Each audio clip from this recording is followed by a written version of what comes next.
అందరికీ నమస్కారం. ఈనాటి కథ నరబలి.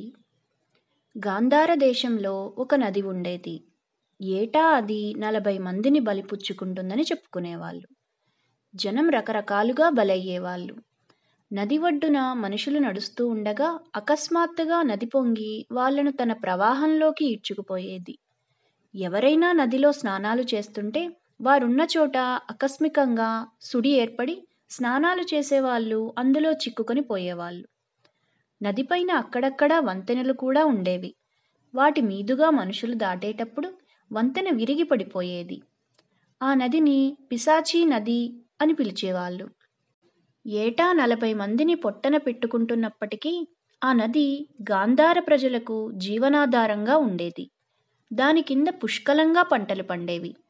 అది పొర్లినప్పుడు కొన్ని వందల చెరువులు నిండి జనానికి నీటి సౌకర్యం కలిగేది.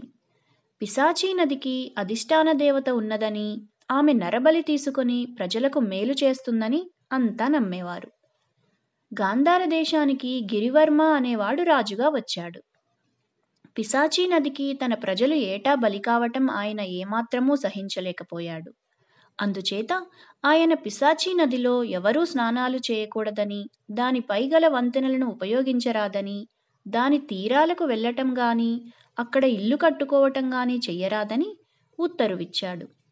ప్రజలకు రాజంటే చాలా అభిమానం. వాళ్ళు ఆయన ఉత్తర్వులు శ్రద్ధగా పాలించారు.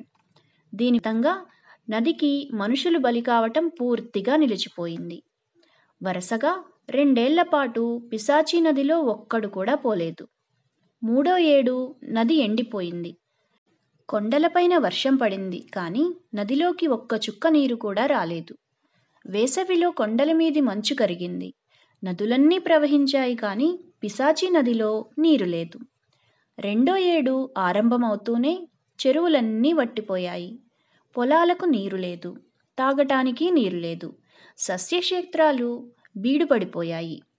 పైర్లతో పచ్చపచ్చగా కనిపించవలసిన దేశం ఎడారిలాగా కనిపించసాగింది. ఆ ఎడారిలో లేచిన దుమ్ము దూర ప్రాంతాల వరకు ప్రసారించి ఎడారి విస్తరించుతున్నట్టు కనిపించసాగింది. దేశం భయంకరమైన క్షామం వాతపడింది. రాజు ఆందోళన చెందాడు. నది ఎందుకు మాయమైందో తెలుసుకుందామని ఆయన సపరివారంగా నది ఒడ్డుకు వెళ్ళాడు. పిశాచీ నది కొండల నుండి దిగివచ్చే కనుమకు అడ్డంగా బ్రహ్మాండమైన కొండరాయి ఒకటి పడి ఉన్నది. దాన్ని తొలగించినట్టయితే నది ఎప్పటిలాగా ప్రవహిస్తుంది. కానీ అంత పెద్ద రాతిని ఎవరు తొలగించగలరు? ఎలా తొలగించటం? మహారాజా, ఈ కొండరాయిని అడ్డువేసినది మానవ శక్తి కాదు. పిశాచీ మహాతల్లికే ఈ పని సాధ్యం. ఆ దేవినే ప్రార్థించండి.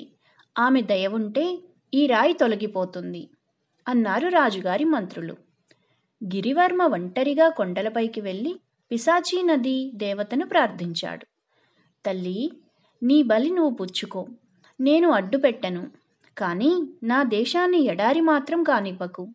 నా ప్రజలందరూ ఆకలి చావులు చేస్తే నీకేమి లాభం అంటూ ఆయన కన్నీరు కార్చాడు. తరువాత ఆయన అక్కడే విశ్రమించి మగత నిద్రలో పడిన సమయంలో ఒక మహాశక్తి కలలో కనిపించి, రాజా, నేను మళ్ళీ నీ దేశంలోకి అడుగుపెట్టేటట్టు చేయాలంటే నాకు మామూలు నరబలి చాలదు. 40 మంది మహాపండితోత్తములను బలిపెట్టు. ప్రసన్నురాలినవుతాను అని మాయమైపోయింది. రాజు ఉలిక్కిపడి లేచాడు. నది కోరిక ఆయనను చాలా కలవరపెట్టింది. అది వరకు ఆయన తన అధికారాన్ని వినియోగించి తన ప్రజలు నదికి బలి కాకుండా ఆపగలిగాడు. ఇప్పుడు అదే అధికారాన్ని ఉపయోగించి 40 మందిని, అందులోనూ మహాపండితులను మీరు నదికి బలికండి అని ఎలా ఆజ్ఞాపించటం? విచారగ్రస్తుడైన రాజు తన రాజధానికి తిరిగి వచ్చి తన రాజ్యంలో ఉన్న గొప్ప పండితులందరినీ తన వద్దకు పిలిపించమని మంత్రులతో చెప్పాడు. 3వ నాటికల్లా అనేక మంది పండితులు రాజుగారి ఎదుట హాజరయ్యారు. రాజు వారినందరినీ లెక్కించాడు. అంతా కలిసి 41 మంది ఉన్నారు. అవసరమైన దానికన్నా 1 మనిషి ఎక్కువే ఉన్నాడు. రాజు ఆ వచ్చిన వారితో, పండితోత్తములారా, పిశాచీ నది ఎండిపోయి దేశం ఎలా దుర్భిక్షం పాలైనది మీరు చూస్తూనే ఉన్నారు. నేను నదీదేవతను ప్రార్థించి ఆమె వల్ల వరం పొందాను. 40 మంది పండితులను తనకు బలి ఇస్తే ఆ దేవత మన దేశాన్ని కటాక్షిస్తానన్నది. దేశం కోసం మీలో బలి కావటానికి ఎవరన్నా ఉండే పక్షంలో దేశానికి మహోపకారం చేసిన వారవుతారు అన్నాడు రాజు. ఆయన ఎవరినీ శాసించదలచలేదు. మొదట అందరూ కొయ్యబారిపోయి ఏ జవాబు ఇవ్వలేదు. తరువాత ఒక్కొక్కరు తప్పుకునేటందుకు సాకులు చెప్పసాగారు. నేను బలి అవుదును గాని నా పిల్లలందరూ పసివాళ్ళు. నేను లేకుంటే వాళ్ళు దిక్కులేని వారైపోతారు. నేను ఈ మధ్యనే పెళ్లి చేసుకున్నాను. నా భార్య గర్భవతి. నేనొక మహాకావ్యం రాస్తున్నాను. అది సగం మాత్రమే అయింది. ఇలా తలా ఒక కారణమో చెప్పి ఎవరూ నదికి బలి కావటానికి ఒప్పుకున్నారు కాదు. కానీ చివరకు ఒకే ఒకడు భగీరథ శర్మ అనేవాడు రాజుతో, మహారాజా, నేను బలి కావటానికి సిద్ధంగా ఉన్నాను. నా ఒక్కడితోనే తృప్తి చెందమని నదీదేవతకి ప్రార్థిస్తాను. దేవత అనుగ్రహించవచ్చు అన్నాడు. రాజు పండితుడికి తలవంచి నమస్కరించి, మీ విన్నపం ఆలకించి నది పర్వతాలు దిగి వచ్చినట్టయితే మీ కీర్తి ఆచంద్రతారాక్కం నిలిచి ఉంటుంది. వెళ్ళిరండి అన్నాడు. భగీరథ శర్మ పర్వతాల వద్దకు బయలుదేరాడు.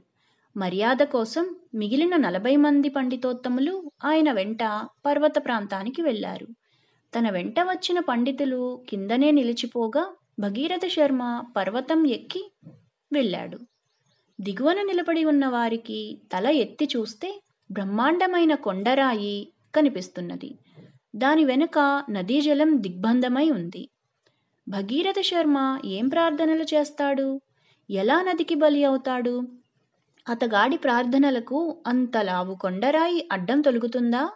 ఈ విధంగా తమలో తాము మాట్లాడుకుంటున్నారు దిగువనున్న పండితోత్తములు. ఇంతలో వారికి పైనుంచి సన్నగా హోరు వినబడింది. అది క్రమంగా పెద్దదయింది. అకస్మాత్తుగా కొండరాయి తొలగి బ్రహ్మాండమైన వేగంతో పర్వతపు చర్యకు తగిలి దారికి పెడతొలగి 40 మంది పండితోత్తములు నిలబడి ఉన్న చోట పిడుగులాగా పడిపోయింది. ఒక్క పండితుడి ప్రాణాలు దక్కలేదు. అందరూ బలైపోయారు. భగీరథ శర్మ మాత్రం క్షేమంగా పర్వతం దిగి వచ్చాడు. పిశాచి నది తిరిగి ఎప్పటిలాగే ప్రవహించసాగింది. పిశాచికి ప్రజలు కొలువులు చేశారు, ప్రార్థనలు చేశారు.